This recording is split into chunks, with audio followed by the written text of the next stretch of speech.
Boker Tov. It's March 24th, 2026, and let us say our bracha together.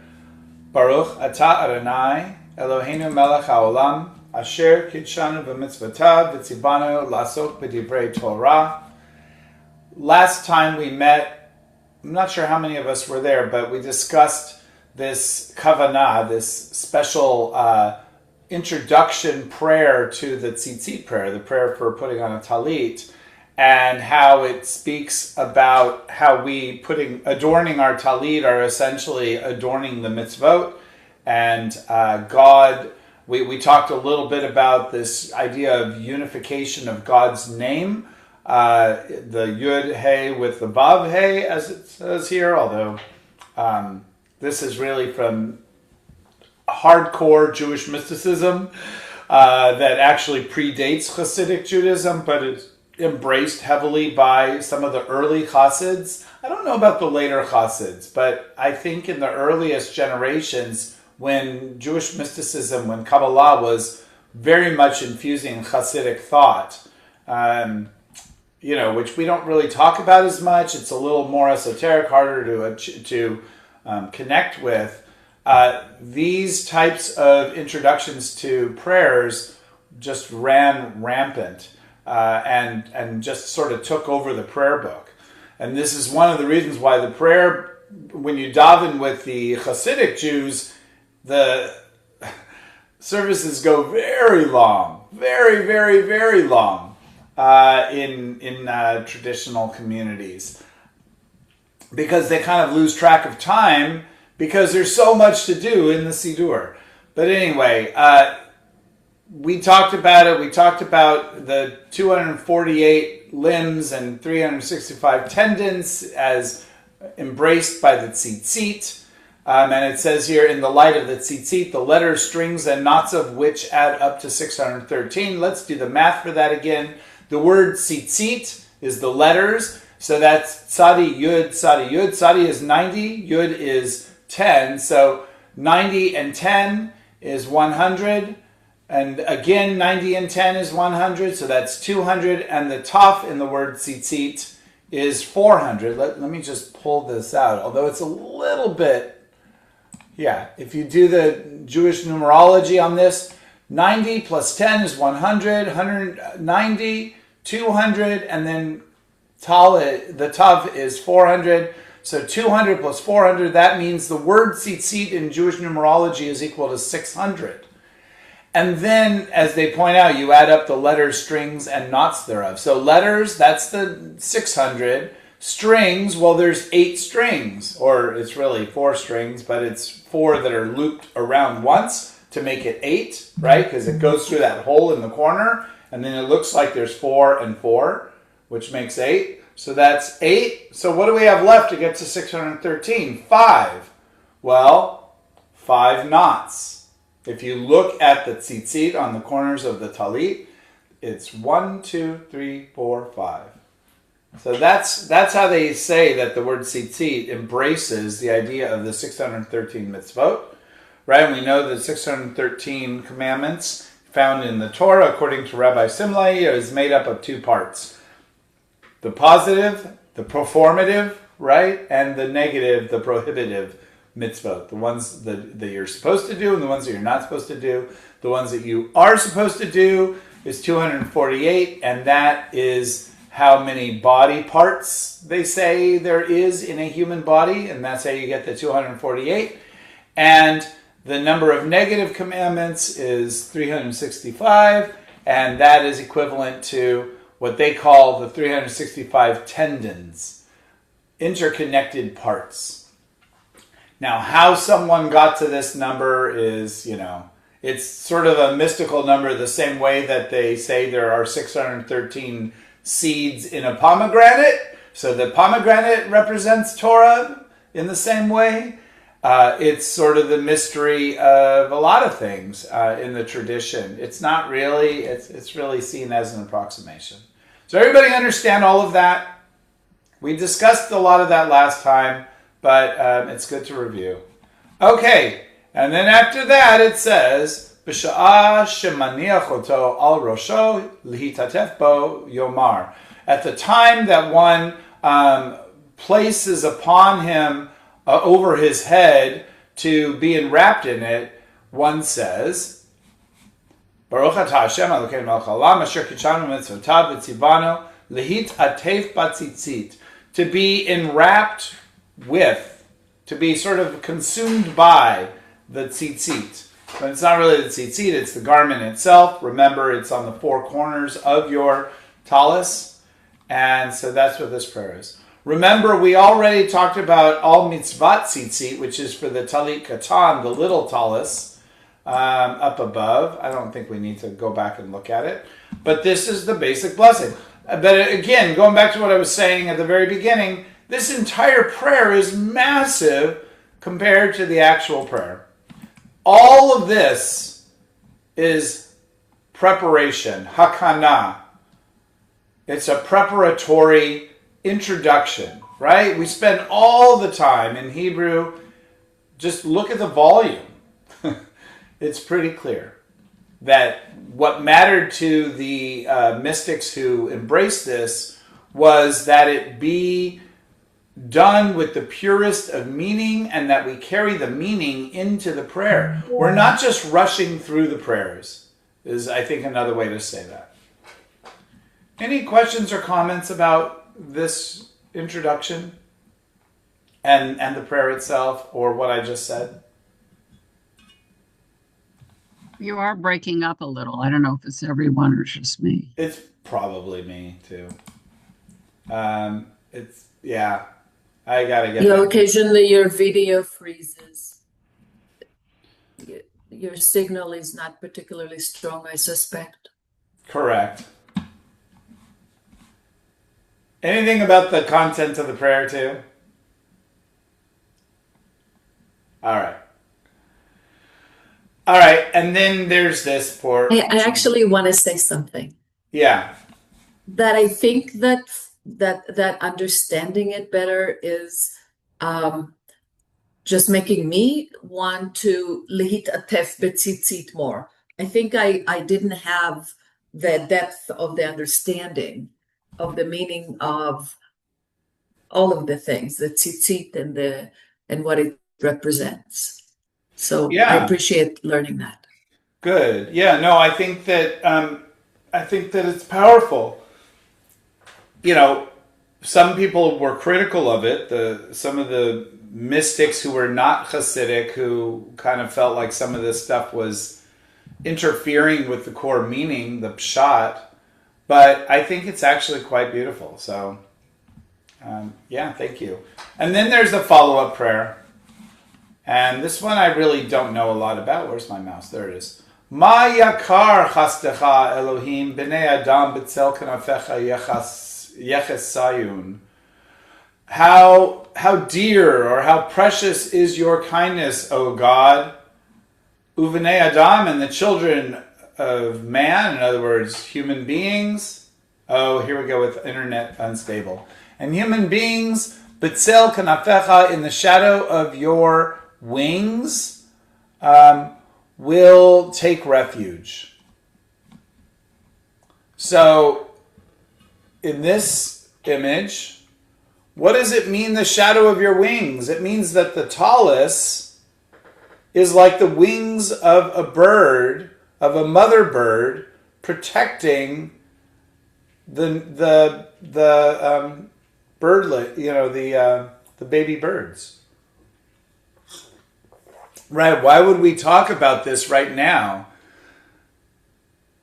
We're talking about it because the parallel here is that when we wrap ourselves in a tallis, we're cocooning, or as this metaphor seems to suggest, we're sitting under our mother bird. So let's keep that in mind when we talk about God as male or God as female. This is a baby bird with their mother. It's very clearly a feminine symbolism for God.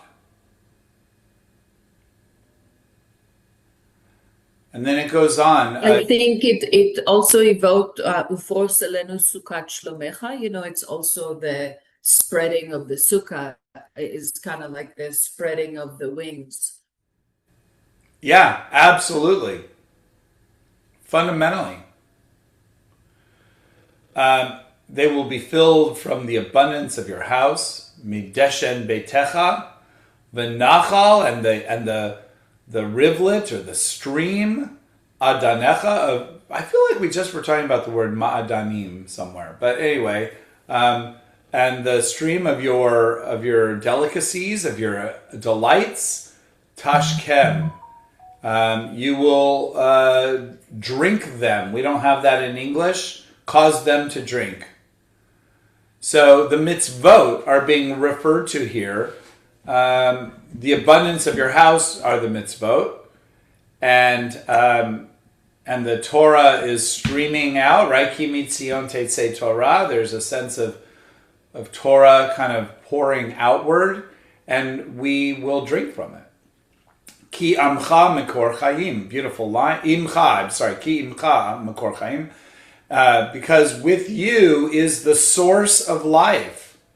So again, if there's a stream that's pouring forth, that stream is God, is originating with God, and it pours out into our lives. And then you'll see this in some synagogues. It's on the Hebrew Union College logo, or whatever you call that, symbol of Hebrew Union College, or at least in the old ones. B'orcha nir'eh or, I saw it once on a synagogue. In your light will be seen light. So, in other words, we'll become enlightened through divinity, right? I mean, I think that's kind of what they're saying. So now you have another symbol, another metaphor here of God as being a source of light, or being the light.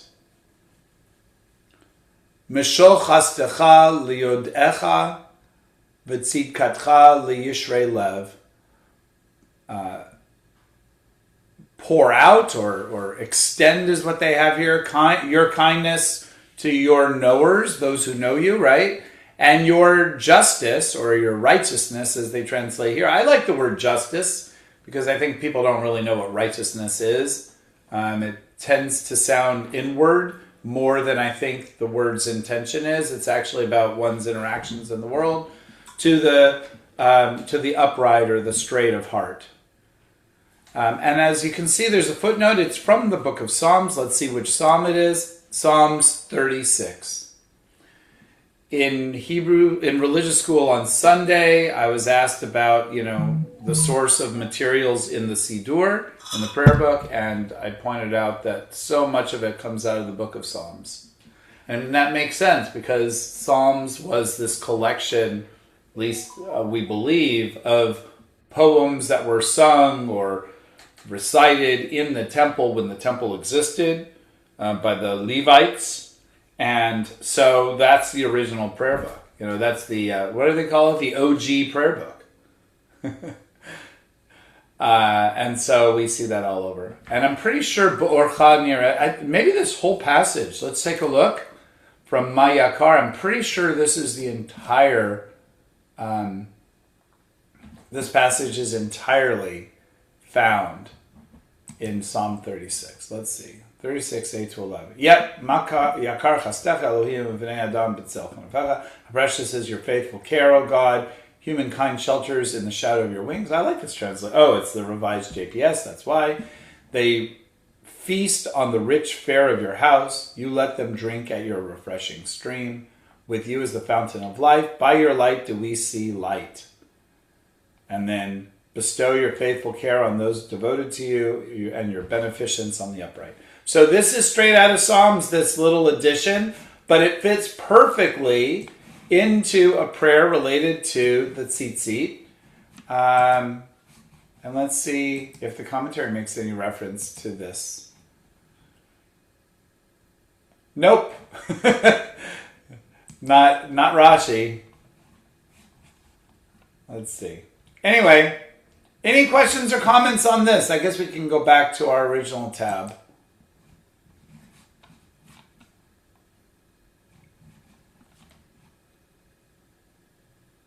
Okay. And then we can do a little bit more because we're going a little short here. Look at this. Another one of these. L'shem yichud, right? That's what I was saying. Right up here at the top, this was the L'shem yichud for the tzitzit, for putting on a tallit, and then you roll downward.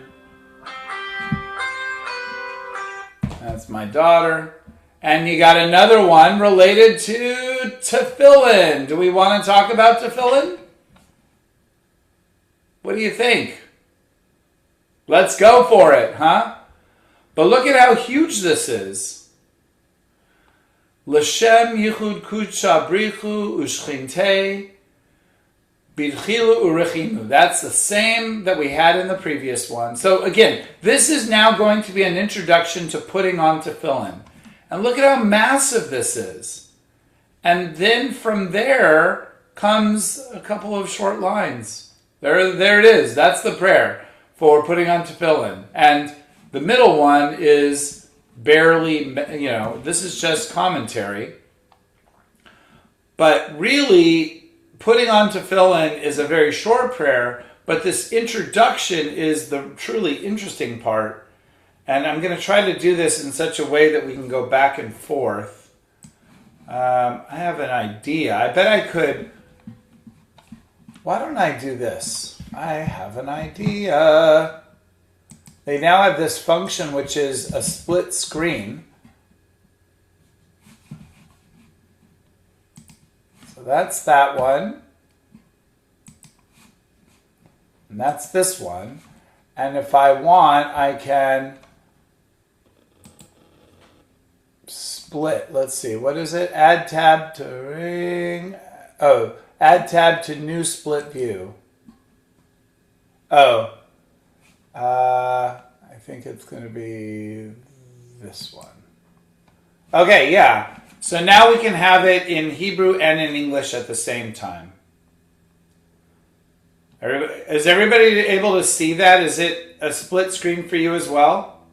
Isn't that great? New technology. They added this split screen capacity. L'shem yichud kudsha brichu ushchinte b'tchilu rechimu. Standard formula for the sake of the unification of the Holy One of blessing and the divine presence. B'tchilu rechimu, with fear and with love. And they add with and love and fear, because in some of these formulations it'll say both b'tchilu urechimu as well as birchimu udchilu, or something along those lines. And then liyached shem yud-he b'vav-he, for the sake of the name, to unify the name yud-he with vav-he, right? Bichud Ashlim, with a complete unification. And B'Shem Kol Yisrael, in the name of all of Israel. Hineni Mechaven B'Hanachat Tefillin L'Kayem Mitzvat Bor'i.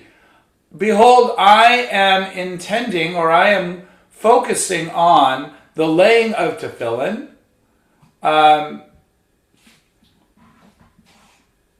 In order to fulfill L'Kayem Mitzvat Bor'i, in order to fulfill the commandment of my Creator, who commands us, Tzivanu Lahaniach Tefillin, who commands us to lay tefillin.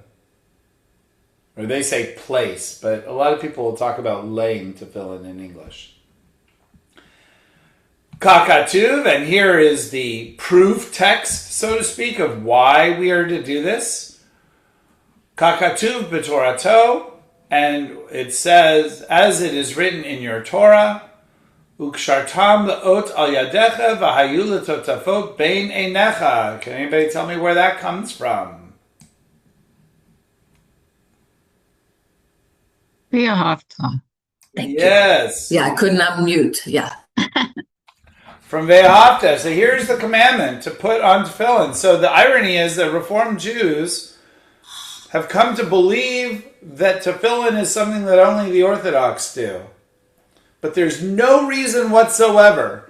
And proof that Reformed Jews do put on tefillin is that we say those words in the Shema. Why would we say something? We take out all sorts of things that we don't feel are theologically consistent, but we leave this in, which suggests that it really is fine for Reformed Jews. Now, when I was in rabbinical school, I was one of the few who put on tefillin, but my friend Leon Morris and a couple others wore tefillin. And to this day, I feel vindicated. I feel justified, I should say. So the only reason we don't put on tefillin typically is because we're not having communal prayer on weekdays when one wears tefillin. That's the only reason. Okay, let me, I have to figure out a way, I need to hide you guys. You know how there's like a little block of you guys, so. Okay, Vehem arba parashiot elu. And they are these are the 4 portions, right? Because in Tefillin, there are 4 compartments, and each one has a different prayer in it. So they're now going to give us a little tutorial on what is in Tefillin. So the Shema, and by the way, Shema is also ve'ahavta. We've talked about this in various guises, that there is no distinction. It doesn't say Shema and ve'ahavta. It just says Shema. And in the text in Deuteronomy, it continues right into it. And then the second paragraph of the Shema, V'haya im shamoa, that's the one that says, if you do according to the mitzvot, then rains will pour and our crops will yield. But if we don't, bad things happen. And then there's 2 additional passages that are part of Tefillin. Kadesh li, which is, as it points out over here, sanctify, right? And a passage about entering the land. Vaya im yiviacha. And it will be when you enter, when he causes you to enter, when he brings you, it's the same idea. To bring you in is the same in English as to cause someone to enter. So cause someone to come, and that's just because this is a he feel verb. I try to say it that way. I know that none of you are really studying Hebrew that closely, but each of the groupings of verbs are have some intentions behind them, have some emphases that it's fascinating, the construct of modern Hebrew or Hebrew in general. Yeah, Sylvia. Well, actually, I was curious, Avital, growing up, did you, I don't know when you stopped going to school in Israel, when you were taking Hebrew in your schools, were they teaching about these different verb forms, or is this something that only rabbis know? No, I know not just rabbis, but yeah, I'm just curious. It is part of grammar, and there's definitely, when you study Tanakh, which you don't study as a scripture, you study it more as a history book, but they also talk about numerology and the different things that are no longer used in modern Hebrew. So then it's a matter of remembering things. And and he remembers things I definitely forgot. Well, I learned them more recently than you did. I learned them 30 years ago. You learned them 50 years ago. Something to that effect, yes. No, but I find the verbs to be very interesting. I think the reason that I was able to do well and be placed in a higher level Hebrew, I'm not touting my strength here, is sort of the mathematical aspects of this language. That there's, what are the verb forms? There's kal, which is the basic one. There's PL, which is like the basic one, but like an intense way. So like One might be to break. Lishbor is to break, but lishaber, which is the PL, is to shatter, right? And shatter is an intensification of breaking something. And then there's hefil, which is the one that says to cause someone to break something. So you take the kal and make it into a causative. So that's what we just saw here. Yeviacha lehavi is to cause to come in, which is the same as to bring, right? So it's an intensification. And then there's nifal, which is sort of a passive verb. And there's hitpael, which is a reflexive form. So lehishtaber might be to be broken. I don't know if that's actually a word, but lehishtaber could mean to be broken.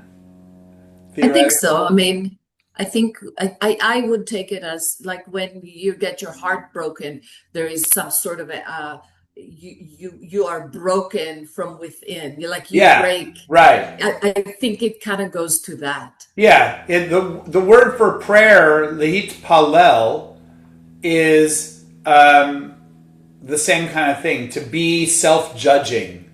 It comes from within, I think. Yeah, from within. So that's why we say reflective anyway.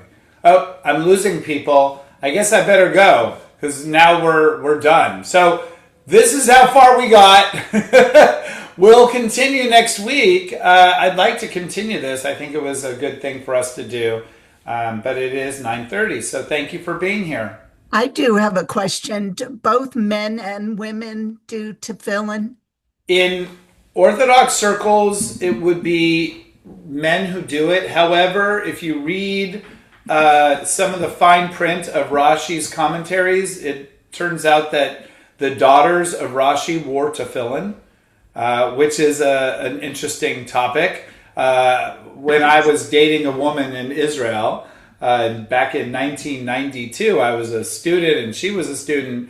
There was a time when everybody would put bumper stickers all over the place in Israel. And we thought as our guerrilla tactic would be to respond to the sexism of the Orthodoxy was that we would, in a guerrilla fashion, print up bumper stickers that say, Benot Rashi Henicha Tefillin, or Henichu Tefillin.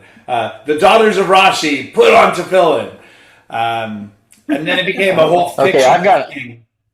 Yeah. But well, I got a question too. Okay, hold one. Let me give a more complete answer to Eileen, though. So, Orthodox Jews, women do not wear tefillin. Reformed Jews, women, very rarely, but some do. I know a couple of rabbis who do, and it's just the rabbis. And then in the conservative movement, if they take on the mantle of the mitzvot, then they would put on tefillin, and if they don't, then they don't. And yes, they have Irvin. to do it every day. Yes, Yeah. exactly. How do vegans put on tefillin? Well, there's a lot of discussion about that.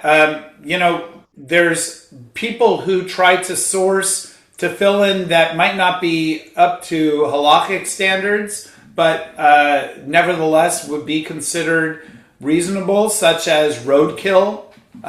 You could use there's nothing that says that the animal's slaughter has to be kosher. So you could take an animal that dies and create the tefillin with that material. I don't know if anyone successfully made it into a business, but I know people that were trying to. Some very smart people. You can also, inherit one or them, a plural. What? I don't know. Yes, or get a used one. I mean, you don't have to. Correct. Yes. Correct. Exactly. So Alex has offered to teach some of us women, and I have I'm not interested. I want to do everything else, but I'm just really not interested in. I'm really glad to hear that, Sylvia, because I think you could drive yourself mentally insane if you take on every single thing. Yeah. Well, we spent I don't know if Pamela is there with Irvin, but she knows we spent quite a bit of time in Menachot on tefillin. And, it's not something you do lightly. No. No, that's So why I, that I have a qu- introductory prayer is so big. Yeah. Sorry, Irvin, go ahead. so Hmm. what would be the difference between a roadkill and tefillin, cowhide? Well, what do you You're think not is the If difference? someone you're not doesn't, deliberately killing something. Yeah, why would you want to kill something? That is an accidental death. There's a big difference between intentional death. I mean, even Jewish law, when we talk about murder, we make a distinction between murder, which is intentional, and accidental well, manslaughter. but of course, but I mean, is there if you're vegan and you don't want to have anything of leather, I guess you could have different aspects of veganism, of aspects of that, but I mean, that would be saying, you know, a cow that was used for meat or whatever, the hide is something that's just left over, The or sheep. if I can't speak for all vegans because that would be ludicrous, but I can tell you that my motivation for not eating animals is that I would like to not be part of a cycle of violence that's unnecessary. So if I am a willing participant in it by purchasing something that I know caused a death of an animal that would otherwise be walking the earth, I'm not going to want to do that. But if there is an accident that happens, in some ways, it's almost like the way people look at, Native Americans and Eskimos who would use every element of the animal. I think maybe it's almost an elevation of the neshama of the animal if in its, God forbid, premature death, it is put to a holy purpose. So you're telling me you would eat an animal that had been roadkill? Potentially, I would, yes. Oh, okay. But that's not kosher because that's a treif. Well, if I were, in the wild and didn't have any food, I would definitely eat it. I Well, love yeah. the taste of meat. I mean, don't get me wrong. I love the taste of meat. But that's against my principles, against my values. So there you go. There you go. All right, very good. Thank you. See Anything everyone else? later. All right. See you next week. Oh gosh, we're still recording. Yes, we are. Okay. Oh well. All right. See ya. All right. Take care. Bye bye. All right. Bye.